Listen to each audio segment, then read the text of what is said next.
নমস্কার বন্ধুরা, Indrani simple lifestyle পরিবারে আপনাদের সকলকে স্বাগত জানাই। শীত প্রায় শেষের দিকে, শীতকালে বনভোজনের একটা আলাদাই মজা আনন্দ।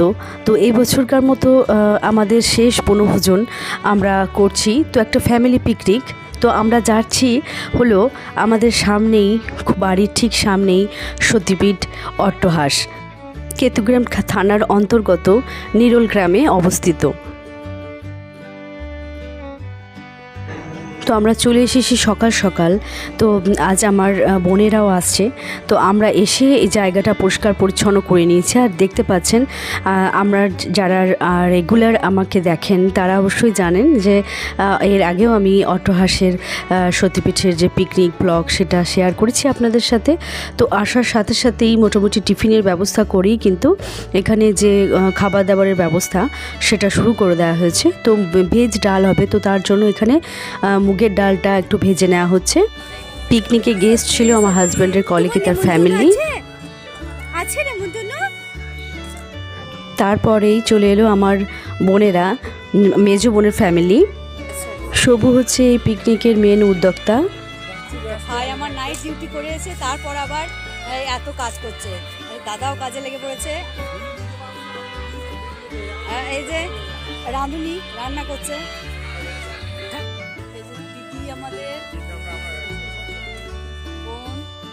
পাশের জন্য ঠিক আমার বান্ধবী, আর অবশ্যই ছোট বোনের মতো। তো এখানে রান্নাবান্নার প্রস্তুতি শুরু হয়ে গেছে, আর আমরা খেয়ে নিলাম গরম গরম কফি। তো এখানে দেখতে পাচ্ছেন আমার ছোটো বোনের হাজব্যান্ড সৈকত। তো সৈকত এখানে এসছে, আমরা সবাই খুব খুশি হয়েছে। ও অবশ্য অনেকটা পরেই এসছে।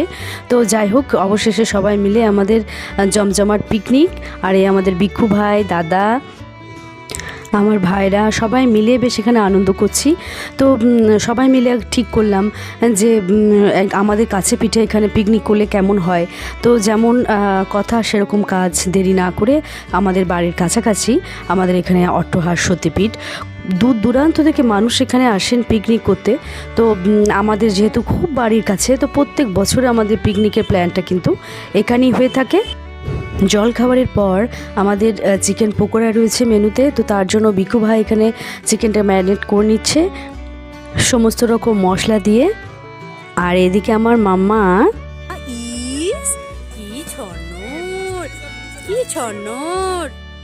তো আমরা চলে গেলাম, খাওয়া দাওয়া সেরে চলে গেলাম আমরা একদম মন্দিরের দিকে। তো এক সময় এই অট্টহাস সতীপীঠ খুব ভয়ঙ্কর একটি জায়গা ছিল, চারিদিকটা বন জঙ্গলে ভর্তি ছিল। তো এখন তো জনবসতি হওয়ার কারণে সেই সমস্ত কিছু অনেকটাই দেখতে পাচ্ছেন, অনেকটাই বেশ অন্যরকম হয়ে গেছে পরিবেশ। আর এই হচ্ছে ঈশানী নদী। কথিত আছে যে এই নদীতে এক সময় জাহাজ চলাচল করতো অনেক বণিকেরা এখানে, যেহেতু গঙ্গার আশেপাশে হওয়ার কারণে। তো এই জায়গাগুলো বেশ প্রসিদ্ধ ছিল। আর এখানে দেখতে পাচ্ছেন একটি যেটা সতীপীঠের যেটা নামকরণ, তো মহাদেব মা সতীকে নিয়ে এখানে কাঁধে করে একটা স্ট্যাচু। আর এই হচ্ছে তরুণ।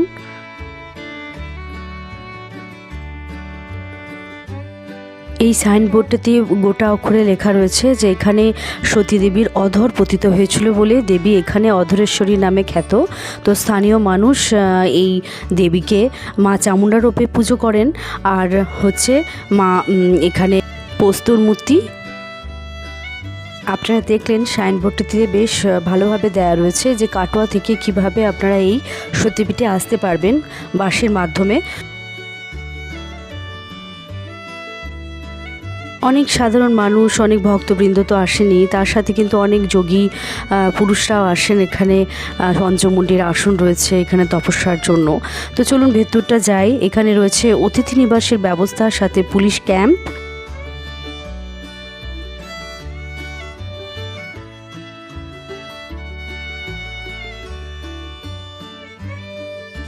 এটা হচ্ছে সামনের গেট, এদিক দিয়ে এটা হচ্ছে অতিথি নিবাস।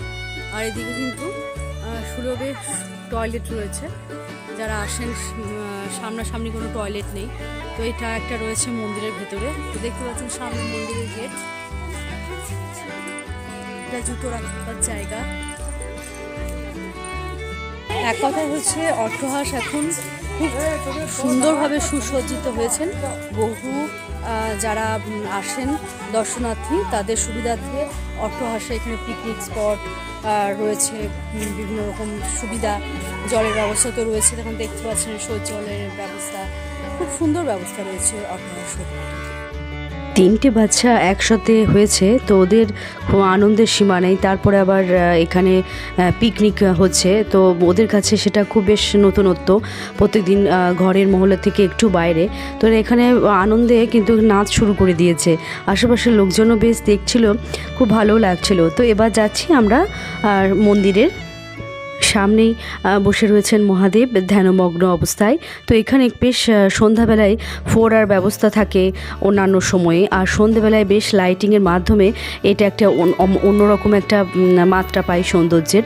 তো দেখতে পাচ্ছেন সামনে কিন্তু এটি হচ্ছে আটচালা, তার পাশেই রয়েছে ভোগ মন্দির, যেটা কুপনের মাধ্যমে আপনি কিন্তু সকাল 10টার মধ্যে জানালে এখানে ভোগ প্রসাদ পাওয়া যায়।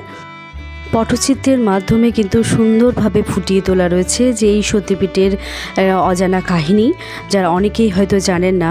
তো এখানে দেখতে পাচ্ছেন মা সতীর বিবাহ থেকে আরম্ভ করে দক্ষ যজ্ঞ, তারপরে মহাদেব দেবের নৃত্য, তারপরে রয়েছে বিষ্ণু কিভাবে মা সতীর দেহ খণ্ড বিক্ষত করে বিভিন্ন জায়গায় পড়েছিল, এই সেই অট্টহাস। তো এখানে মায়ের অধর পতিত হয়েছিল বলে কথিত রয়েছে। আর এটি হচ্ছে মায়ের গর্ভগৃহ, আর রয়েছে এখানে ভৈরবেশ্বরের মন্দিরও। তো গর্ভগৃহের যে সংস্কার চলছে এখন, তো এখানে দেখতে পাচ্ছেন যে এই গাছটি কীভাবে নিচে থেকে উপর পর্যন্ত কাঁঠাল ধরে রয়েছে, একটি কাঁঠাল গাছ, তো এঁচড় বলে, তো কিভাবে ধরে রয়েছে। আর এই এঁচড়ে কিন্তু মায়ের ভোগ প্রস্তুতে সাহায্য হয়। এখানে দেখতে পাচ্ছেন এগুলো হলো রন্ধনশালা, ভোগ মন্দির, আর তার পাশেই রয়েছে প্রচুর ফুলের গাছ, একটা বাগান, সুসজ্জিত বাগান, যে এই বাগান থেকেই কিন্তু ফুল মায়ের চরণে মা পূজিত হন।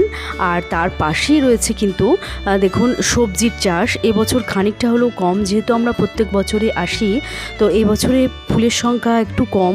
তো এই সবজিও কিন্তু মায়ের রন্ধনশালায় যায়, মায়ের ভোগ প্রস্তুত হয়। মায়ের ভোগের সময় হয়ে গেছে, তো দেখতে পাচ্ছেন মায়ের ভোগ দেওয়া হচ্ছে। এই হলো দূর থেকে তুললাম মায়ের প্রস্তর মূর্তি। আসল যে মূর্তিটি মায়ের ছিল কৌষ্টিক পাথরের, সেটা অনেক আগেই চুরি হয়ে গেছে, তো তারই সেইভাবেই নির্মিত হয়। তো মায়ের এখন যে মূর্তিটি রয়েছে তার সাথেই দেখুন রয়েছে জলাধার।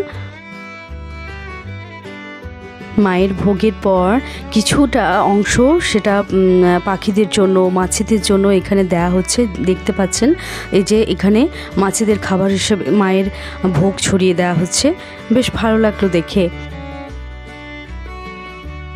তো এবার যাচ্ছি আমরা জঙ্গলের দিকে, এই সেই পঞ্চমুণ্ডির আসন। তো এখানে কথিত রয়েছে যে বামাখ্যাপাও নাকি এখানে এসেছিলেন, সাধনা করে গেছেন, আর এখনও বহু সাধক কিন্তু আসেন এখানে সাধনার জন্য। তার পাশেই রয়েছে রটন্তী কালী মন্দির। ওই যে গাছে এগুলো মনে হচ্ছে না যে কিছু একটা ঝুলছে, অনেকে হয়তো মনে করবেন যে এগুলো পাখির বাসা, কিন্তু বলে রাখি এগুলো কিন্তু সমস্তটাই হচ্ছে বাদুড়, আর বেশ বড় আকারের বাদুড়, যেগুলো এখানে আনাচে কানাচে প্রত্যেকটা গাছের মধ্যে কিন্তু দেখতে পাওয়া যায় ঝুলন্ত অবস্থায়। আর এখানে কিন্তু এই শীতের সময় বিভিন্ন জায়গা থেকে, দূর দূরান্ত থেকে কিন্তু পাখিরাও আসে, তো শীতের পর আবার ফিরে যায়। তো জঙ্গলের সংখ্যা এখন কিন্তু অনেকটাই জনবসতির কারণে কমে গেছে, তো আগে অনেকটাই ঘন ছিল। তো আমরা ফিরে এলাম, অসাধারণ একটা অভিজ্ঞতা হলো, প্রত্যেকবার আসি, খুব ভালো লাগে, আর খুব ভালো একটা পিকনিক স্পট। মায়ের দর্শন হলো, সাথে নানান অজানা কাহিনী, তার সাথে এখানে বনভোজন পরিবারের সকলের সাথে। আর এখানে আমাদের রান্না বান্নাও কিন্তু প্রায় মোটামুটি হয়েই গেছে। আর এখানে বানানো হচ্ছে ভেজ ডাল, বিভিন্ন রকম সবজি দিয়ে এখানে ভেজ ডাল। শীতকালে কিন্তু বিভিন্ন রকম যেহেতু সবজি পাওয়া যায়, তো ভেজ ডালটা কিন্তু বেশ ভালোই লাগে, আর আমরা রেখেছিলাম মেনুতে। আর বলে রাখি আমার হাজব্যান্ড কিন্তু খুব ভালো রান্না করে। আর্মিতে থাকাকালীন প্রচুর সার্ভাইভ করতে করতে কিন্তু রান্নাটাও বেশ ভালো শিখে গেছে। আর এদিকে আমাদের বিক্ষু ভাই আমাদের জন্য চিকেন পকোড়া বানিয়ে রেখে দিয়েছে। আমরা মন্দির থেকে ফিরে এসে কিন্তু যে যার মতো করে চিকেন পকোড়ার সাথে কফি সবাই মিলে বসে এনজয় করছি। তো বেশ কিছুক্ষণ পর গল্পগুজব করার পর গান বাজনা হওয়ার পর কিন্তু আমরা এখানে খাওয়া দাওয়া করতে বসে পড়েছি সকলে মিলে। আর এখানে চলছে পাঁপড় ভাজার লাস্ট কাজ। মেনুতে কী কী ছিল সেগুলো না তোলা হলেও মোটামুটি আন্দাজ করতে পারছেন। তো ছিল ভেজ ডাল, স্যালাড, মাংস, তারপরে ছিল পোস্ত, চাটনি, দই, পাঁপড়, সাথে ছিল 2 রকমের মিষ্টি।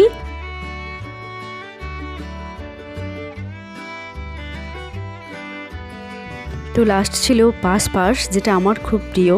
তো সকলে মিলে বসে খাওয়া দাওয়া হলো। খাওয়া দাওয়ার পর আমরা সকলে মিলে আমাদের বাড়ি এলাম। তো সবু আমার বাড়ি আসা মানেই বা আমরা এক জায়গা হওয়া মানেই কিন্তু একটা গান বাজনার একটা পরিবেশ, যেটা আমরা খুব এনজয় করি, খুব ভালো লাগে।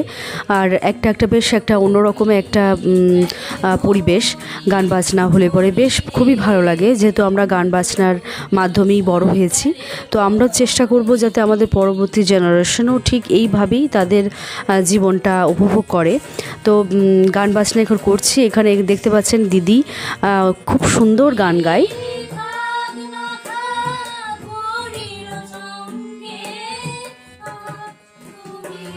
বড্ড স্কুল লাইফের কথা মনে পড়ছে, যেহেতু আমাদের দিদি, আমার সবুর, আমার বোনদের একই স্কুল। তো স্কুলেও কিন্তু ছোটোবেলাতে এই সবু আমাদের সাথে কিন্তু তবলায় সঙ্গত করতো, আর দিদি গান গাইতো, তার সাথে আমরা ছিলাম অ্যাসিস্ট্যান্ট। তারপরে অনেকটা পর আমার বোনেরা এসছে, আর আমার সাথে আমার অনেক আরও দিদিরা ছিল, অনেক ছোট বোনেরা ছিল, যেটা স্কুলে আমরা প্রত্যেক বছর আমাদের গানের দায়িত্বটা থাকতো। অনেক দিন পর একসাথে বেশ বসলাম। আর এমনি বোনের বাড়ি গেলে কিন্তু এমনিতেই ওদের বাড়িতে বেশ একটা গানের পরিবেশ রয়েছে, সকলেই বসে শুনতে ভালোবাসে। তো তার জন্য কিন্তু আমাদের এর ধরনের পরিবেশ মাঝে মাঝে হয়েই থাকে, আপনারা ভিডিওর মাধ্যমে অবশ্যই দেখেছেন। তো যাই হোক, ভিডিওটি আর বড় করলাম না, ভালো লাগলে অবশ্যই লাইক করে দেবেন। আজকে আমাদের পিকনিকটা এইভাবেই কাটলো। তো আজকে এখানেই, আবারও দেখা হচ্ছে অন্য কোনো ভিডিওতে। ধন্যবাদ।